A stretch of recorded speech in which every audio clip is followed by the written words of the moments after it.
Hello అండి, welcome back to my channel LDC creation vlogs. అందరూ ఎలా ఉన్నారండి? నేనైతే చాలా బాగున్నాను. హోప్ మీ అందరూ కూడా బాగుండాలని కోరుకుంటున్నాను. ఈసారి మన వీడియోలో కమ్మనైన చికెన్ దమ్ బిర్యానీ చూపించబోతున్నాను. వీడియో స్కిప్ చేయకుండా చూసేయండి. దానికోసం ముందుగా నేను ఇట్లాగా కేజీ చికెన్ తీసుకున్నాను. లెగ్ పీసెస్, బోన్ పీసెస్ అలాగూ ఈ తెచ్చుకున్న చికెన్ అంతా కూడా బాగా వేడి నీళ్ళలో పసుపు ఉప్పేసి బాగా వాష్ చేసుకొని ఇట్లాగా వెడల్పైన ఒక బౌల్లో వేసుకొని మ్యారినేట్ కోసం పసుపు, ఉప్పు, కారం, చెక్క, లవంగాలు ఇట్లాగ ఉంటాయి కదండి మసాలా దినుసులన్నీ మనకు కావాల్సినవి. అవన్నీ కూడా మిరియాల పొడి అవన్నీ కూడా వేసుకోవాలి. కారం అయితే మీరు మంట కారమా మామూలు కారం అనేది చూసి వేసుకోవాలండి.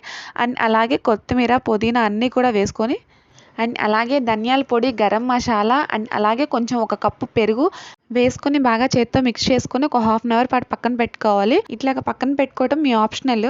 ఇంక ఇది ఇలా ఉంచేసి పక్కనే ఒక బౌల్లో 5 డబ్బాల వరకు బాస్మతి రైస్ తీసుకొని బాగా వాష్ చేసుకొని 2 టైమ్స్ ఇదిగోండి ఇలాగ నానపెట్టాలి. ఇదిగోండి మనం ఇందాకలా మ్యారినేట్ చేసి పక్కన పెట్టుకున్న దీంట్లో కొంచెం 2 స్పూన్ల అల్లం పేస్ట్, ఉల్లిపాయలు, పచ్చిమిరకాయలు సన్నగా తరిగి ఇట్లాగ వేసుకోవాలి. వేసుకొని ఇట్లాగ బాగా మిక్స్ చేసుకొని పక్కన పెట్టుకొని ఇట్లాగ పక్కనే ఒక డేషాలో రైస్ చికెన్ దమ్ బిర్యానీ కోసం ఇట్లాగ ఆయిల్ వేసుకుంటున్నానండి. ఆయిల్ కొంచెం ఎక్కువగానే పడుతుంది. 4 స్పూన్లు ఆయిల్ వేసుకొని 2 స్పూన్లు నెయ్యి వేసుకున్నాను. నెయ్యి వల్ల ఫ్లేవర్ బాగుంటుంది. ఇట్లాగ ఆయిల్ వేడెక్కిన తర్వాత మనం ముందుగానే సన్నగా చాప్ చేసి పెట్టుకున్న ఆనియన్ స్ప్రింగ్స్, కరివేపాకు అండ్ అలాగే పచ్చిమిర్చి 4 పచ్చిమిర్చి వేసుకున్నాము. ఇట్లాగా వీటిని బాగా వేగాలి, బ్రౌనిష్ కలర్లోకి రావాలి. తొందరగా వేగాలి అంటే దానిలో కొంచెం సాల్ట్ వేసుకోవాలండి. సాల్ట్ వేసుకుంటే తొందరగా వేగుతాయి. చూసారు ఎంత చక్కగా వేగిపోయినాయి. ఇట్లాగా బ్రౌనిష్ కలర్లోకి వచ్చేంత వరకు వేయించుకుందాం. ఇట్లాగా బ్రౌనిష్ కలర్లోకి ఆనియన్స్ వచ్చిన తర్వాత మనం ముందుగా మ్యారినేట్ చేసి పెట్టుకుని ఇట్లాగా చికెన్ ఉంది కదండి, ఆ చికెన్ని ఇంకా దీంట్లో వేసుకొని బాగా మిక్స్ చేసుకుందాము. ఆల్రెడీ ఆ చికెన్లో మనం అన్నీ వేసుకున్నాం మసాలాలన్నీ కూడా. ఆ తర్వాత దీంట్లో కొంచెం కూడా వాటర్ వేయకుండా చికెన్లోంచి వాటర్ రిలీజ్ అయ్యి కొంచెం ఉంచేంత వరకు అలాగే ఉంచండి. ఇట్లాగ కర్రీలోంచి ఆయిల్ రిలీజ్ అయిందాక ఉంచుకొని ఇట్లాగ వాటర్ వేసుకుంటున్నాను. అంటే ఎసురు పోసుకుంటున్నాను. అంటే నేను 5 గ్లాసెస్ వరకు రైస్ వేసుకున్నాను. అంటే ఒక్క గ్లాస్ రైస్కి గ్లాసున్నర వాటర్ వేసుకోవాలి. అట్లాగ నేను 5 గ్లాసులు రైస్ వేసుకుంటే అట్లా వాటర్ అదే క్వాంటిటీ అయితే వేసుకున్నాను.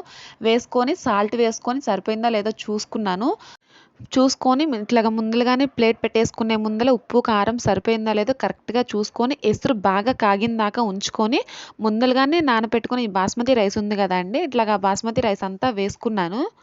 వేసుకొని ఇట్లాగ మెల్లగా బాగా మిక్స్ చేసుకొని ఉప్పు, కారం సరిపోయిందామని ఇప్పుడు మాత్రమే చూసుకోవాలి. నెక్స్ట్ టైం చూసుకుంటానికి కుదరదు.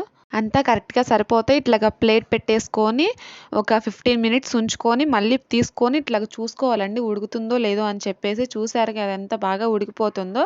ఇట్లాగ ఉడికిన తర్వాత మళ్ళీ ప్లేట్ పెట్టేసుకొని ఇట్లాగ మధ్య మధ్యలో తిప్పుకుంటూ ఉండాలి.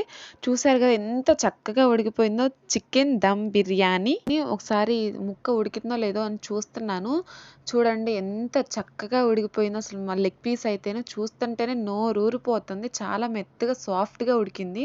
అంతేనండి, ఎంతో సింపుల్ అండ్ ఈజీ అయిన కమ్మనైన చికెన్ బిర్యానీ రెడీ. ఇట్లాగ చికెన్తో పెరుగు చట్నీతో సర్వ్ చేసుకొని తింటే చాలా బాగుంటుంది. ఈ రోజు వీడియో అయితే ఇదేనండి. ఈ వీడియో కనుక మీకు నచ్చినట్టయితే ప్లీజ్ తప్పకుండా లైక్ చేయండి, షేర్ చేయండి, అలాగే సబ్స్క్రైబ్ కూడా చేసుకోండి. Bye, see you and another video.